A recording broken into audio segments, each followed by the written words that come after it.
નમસ્કાર મિત્રો, આજે આપણે ધોરણ 12 પછી તમારે કોલેજમાં એડમિશન લેવા માટે જીકાસ પોર્ટલ પર ફોર્મ કેવી રીતે ભરવામાં આવે છે એની માહિતી ડિટેલમાં મેળવશું. દરેક સ્ટેપ બાય સ્ટેપ તમે ફોલો કરતા જજો જેથી તમે ફોર્મ ભરી શકો. સૌથી પહેલા તમારે શું કરવાનું થાય છે, ક્વિક રજિસ્ટ્રેશન કરવું પડશે.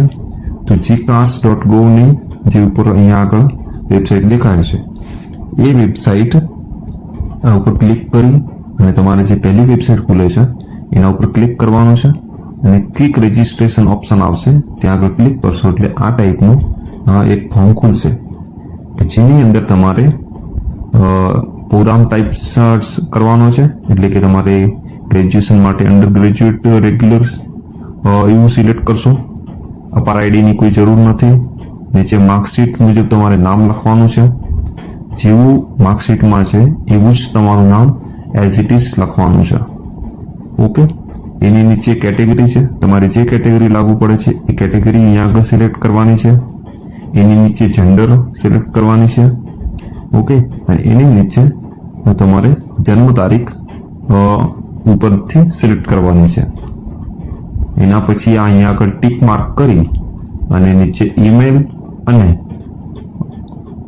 મોબાઈલ નંબર લખવાના છે, જેનાથી તમારી ઈમેલ અને મોબાઈલ નંબર વેરીફાઈ થઈ શકે. તમારી જે પણ ઈમેલ છે એ સાચી લખવાની છે કે જેનાથી કોલેજ તમને કોન્ટેક્ટ કરશે. જો તમારો મેરિટમાં નામ આવે છે તો કોન્ટેક્ટ થઈ શકે.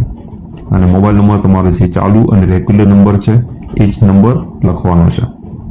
ઓકે, અહીંયા આગળ મેં એક્ઝામ્પલ પૂરતું નંબર નાખ્યા છે, તમારે તમારા સાચા નંબર નાખવાના છે. કેપ્ચા અહીંયા આગળ જે સરવાળો થાય છે એટલો સરવાળો કેપ્ચા કરી અને ઓટીપી મેળવવાના છે. ઓટીપી આવે છે એના પછી વેરીફાઈ કરવાનો અને એના પછી તમારે મોબાઈલમાં પાસવર્ડ અને યુઝર આઈડી આવશે. ઓકે, તો યુઝર આઈડી અને પાસવર્ડ તમે નાખશો એટલે આ પ્રકારનું એક ફોર્મ ખુલશે કે જેની અંદર તમારે પહેલા પેમેન્ટ કરવાનું થાય છે. 300 રૂપિયા જેવી ફી છે એ તમે એની અંદર યુપીઆઈ છે, નેટ બેન્કિંગ છે અથવા ડાયરેક્ટ એટીએમ થી કરી શકાશે. ઠીક છે, એના પછી બેઝિક ડિટેલ તમારે ભરવાની હોય છે. આ પ્રકારની એક બેઝિક ડિટેલનો એક ફોર્મ ખુલશે. એવી રીતે 5 થી 7 જેવા સ્ટેપ છે એ તમે કરશો એટલે આખું ફોર્મ ભરાઈ જશે. હવે બેઝિક ડિટેલમાં કોર્સનો પ્રોગ્રામ, એપ્લિકેશન નંબર એ બધું આવી જશે, જેવું તમે ક્વિક રજિસ્ટ્રેશનમાં કર્યું હશે એવું જ. હવે એની નીચે નેશનાલિટી છે, આધાર નંબર છે, અપાર આઈડી છે અને સરનામું તમારું છે એ બધું શાંતિથી ભરવાનું છે. ઓકે, અને એની નીચે પર્સન્ટેજ અને માર્કશીટ 10માના છે એ નાખવાના છે. એની નીચે ફોટો અને સિગ્નેચર અપલોડ કરવાના છે. ફોટાની સિગ્નેચરની સાઇઝ 5 MB કરતાં ઓછી રાખવાની છે. ઓકે, અહીંયા આગળ નેશનાલિટી ઇન્ડિયન, રિલિજન તમારો જે છે એ સિલેક્ટ કરશો. જે એડ્રેસ છે એ એડ્રેસ તમે નાખશો, તાલુકો, જિલ્લો અને વિલેજ, પિનકોડ નંબર, આ બધી વસ્તુ તમે અંદર સિલેક્ટ કરી શકો છો અને ટાઈપ પણ કરી શકાશે. હવે 10માના માર્ક્સ આપણે નાખશું. પાસિંગ મંથ તમે ધારો કે જુલાઈમાં કર્યું છે, જે બી માર્કશીટમાં લખેલ છે એ નાખવાનું છે. પાસિંગ વર્ષ કઈ સાલમાં તમે 10મું પાસ કર્યું છે. પછી તમારે સીટ નંબર એડ કરવાના છે. લાસ્ટ માર્કશીટના જે સીટ નંબર છે એ એડ કરશું અને ટોટલ જે પર્સન્ટેજ આવે છે એ પર્સન્ટેજ નાખશું. હવે નીચે ફોટો અને સિગ્નેચર અપલોડ કરવાનો હોય છે, તો ચૂઝ ફાઇલ ઉપર ક્લિક કરશો. એના પછી તમારો જે ગેલેરીમાં ફોટો પડ્યો છે એ ફોટો અપલોડ કરવાનો છે. અહીંયા અપલોડ ક્લિક કરશો એટલે સક્સેસ બતાવશે. એના પછી નીચે સિગ્નેચર છે, એ સિગ્નેચર ચૂઝ ફોટો, સિગ્નેચરનો ફોટો સિલેક્ટ કરવાનો છે અને અપલોડ બટન દબાવવાનું છે એટલે સિગ્નેચર પણ અપલોડ થઈ જશે. હવે સક્સેસ આવી જાય છે એટલે ઓકે કરી અને આગળ વધવાનું છે. હવે સેવ અને નેક્સ્ટ કરશો એટલે આખું પેજ નવું ખુલશે. એ આગળ જે માહિતી ભરી છે સેવ થઈ જશે. હવે 12માની ડિટેલ ભરવાની છે.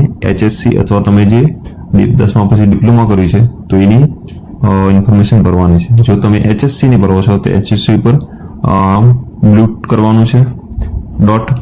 પછી એક્ઝામ બોર્ડ, તમે કયા બોર્ડમાં એક્ઝામ આપી છે, CBSE કે છે કે ગુજરાતની છે, કઈ સાલમાં આપી છે, પાસિંગ મંથ કયો છે. હવે નીચે સીટ નંબર એડ કરશું, જે સીટ નંબર છે એ સીટ નંબર. હવે ફેચ ડેટા છે ત્યાં આગળ શું થશે કે ફેચ ડેટા કરશો એટલે ઓટોમેટિક તમારા જે માર્ક્સ છે અહીંયા આવી જશે. જો નથી આવતા તો તમારે ફરીથી નીચે મેન્યુઅલી ટાઈપ કરવા પડશે.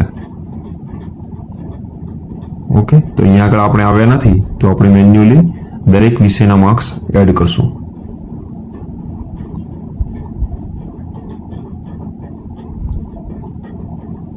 નીચે જઈશું, અહીંયા આગળ દરેક વિષયના માર્ક્સ એડ કરવાના છે. તો પહેલા તો આપણે માર્કશીટમાં જે નામ છે એ નામ એડ કર્યું છે લખશું.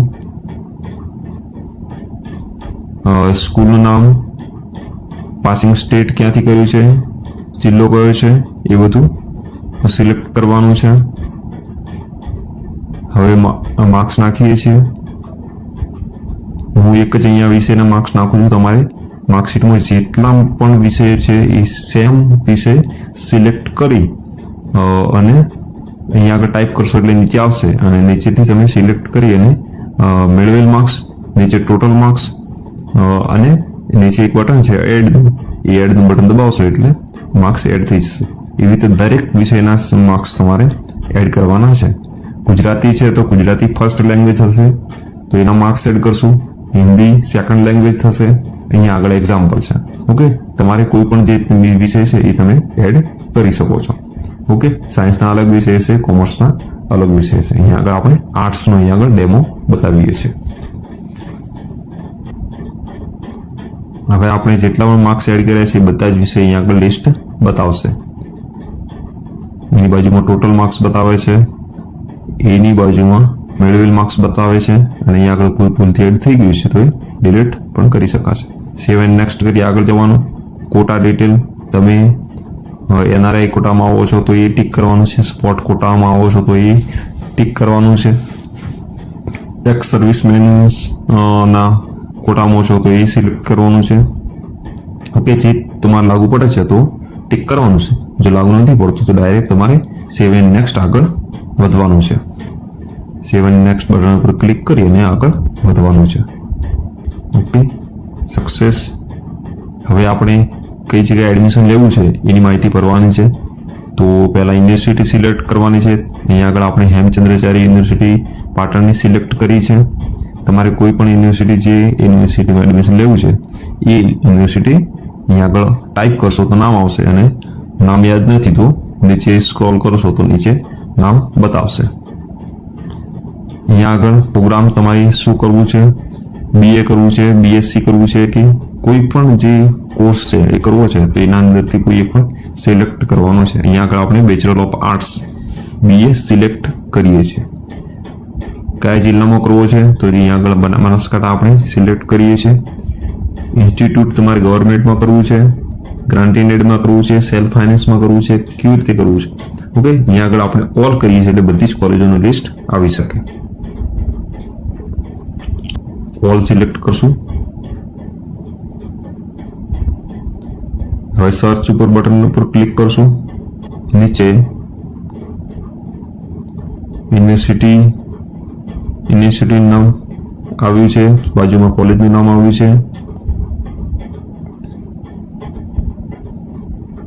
એની બાજુમાં પ્રોગ્રામનો ટાઈપ આવ્યો છે, બેચલર ઓફ આર્ટ્સ દેખાય છે, BA. આ બધી કોલેજનું લિસ્ટ છે.